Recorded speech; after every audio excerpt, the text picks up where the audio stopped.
She has exported African cuisine to Seattle City in Washington State that is located northwest of the United States of America. That is Wanjiru Kagira, who has dared the slippery hospitality sector abroad, and this is her story.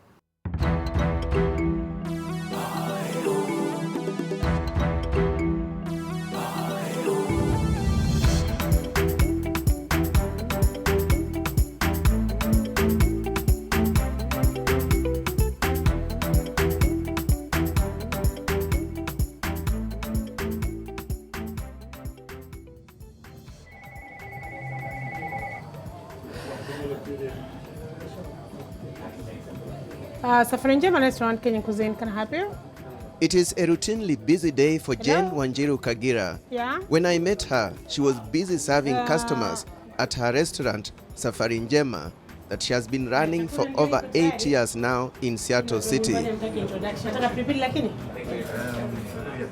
My restaurant is known for the perfect Kenyan food that we cook here. Our signature is the fish and the goat, and everything is cooked to order.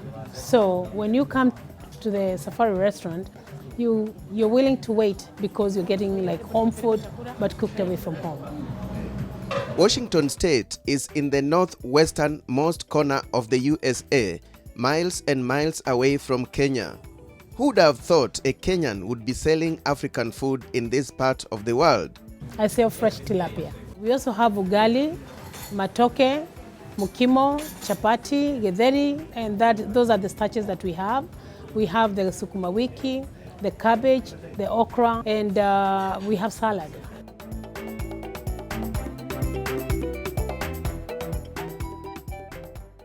We do a combo with our food. Like you have proteins, you have starches, and you have carbohydrates. And so we have the fish, we have the goat, we have the chicken, we have the beef, and we also have a vegetarian mix that has a lot of proteins, which include Njahí, pinto beans, and that is a substitute for the protein for vegetarians. Jen has regular clients. Others pop up just like that. And it is the word of mouth that has contributed immensely to the growth of Safari Njema. The Wazungu come here also and they eat ugali, Mùkimo. I think because of the UW is the University of Washington. They have two clinics, one in Kisumu, another one in Nairobi. And I think they bring people there and they also go there. And so many Wazungu that are familiar in Kenya with Kenyan food, they come here quite often. And they say there's none like my restaurant in this area. To some, this is not just an eatery. It is an important meeting place. It's not every day that I walk into a restaurant and I'm able to order matumbo, sukuma wiki, cabbage. No. So this is something different. This is special. It connects me to my motherland. Yes. It connects you to Kenya. Connects me to Kenya. One may ask, how does Jen manage to get the ingredients needed to make her uniquely Kenyan cuisine? I buy all my spices from Kenya. I go to Kenya either every other year or every year, and every time I come, I have a full suitcase full of spices like the Pilau mix, the majani. Sukuma wiki we buy from a wholesale store. It's frozen, but I have a way to make it. I mix with the fresh spinach. That way it's completely as fresh. Ugali we buy from a Mexican store.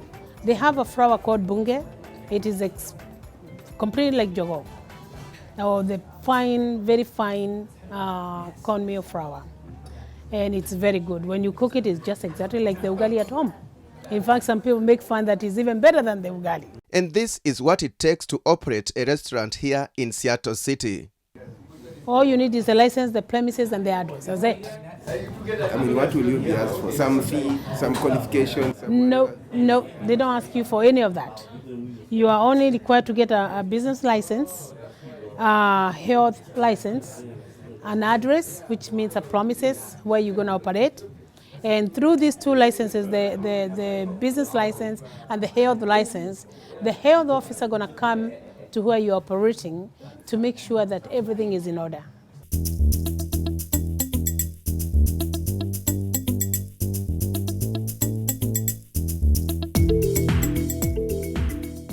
When Jen first arrived in the United States back in 1990, she was a caregiver, a job that she did for about 15 years. It's taking care of the elderly people in their homes.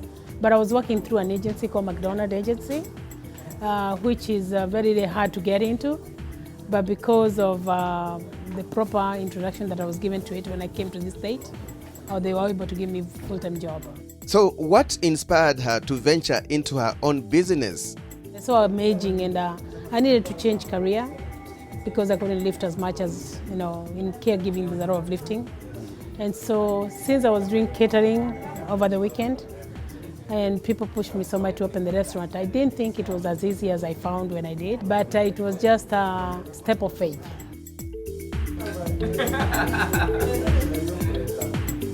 The first step I took when I knew I wanted to open a restaurant was to go back to school for cooking here.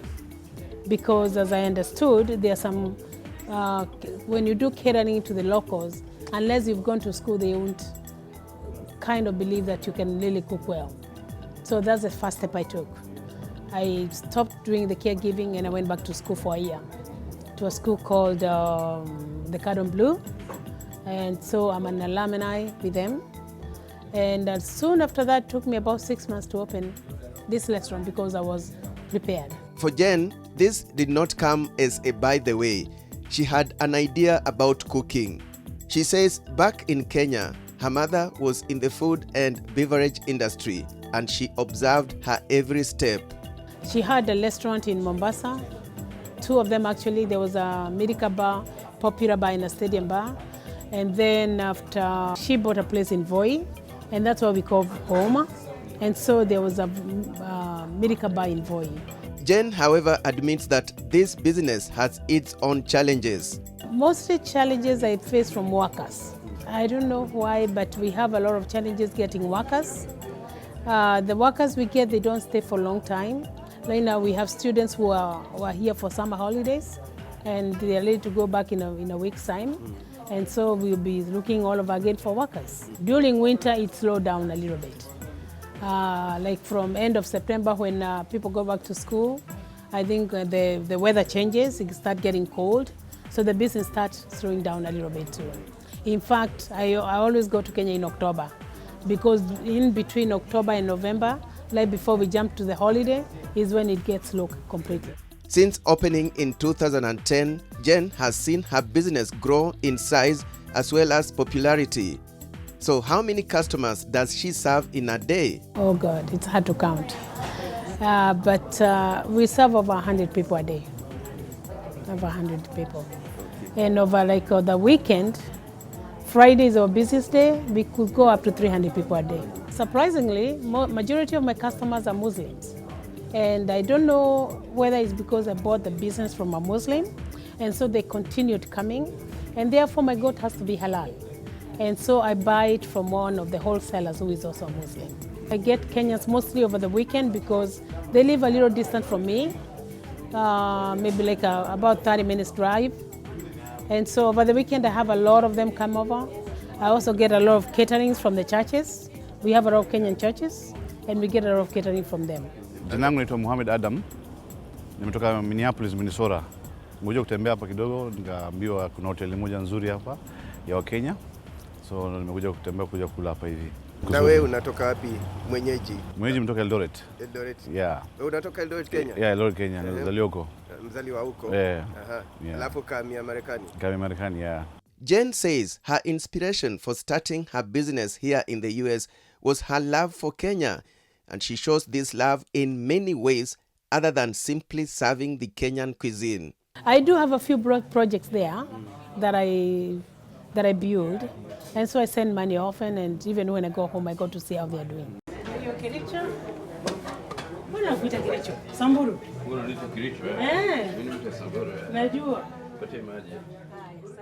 Jen is truly living the American dream, and we conclude this show with her take on what America has taught her on our Diaspora Bite.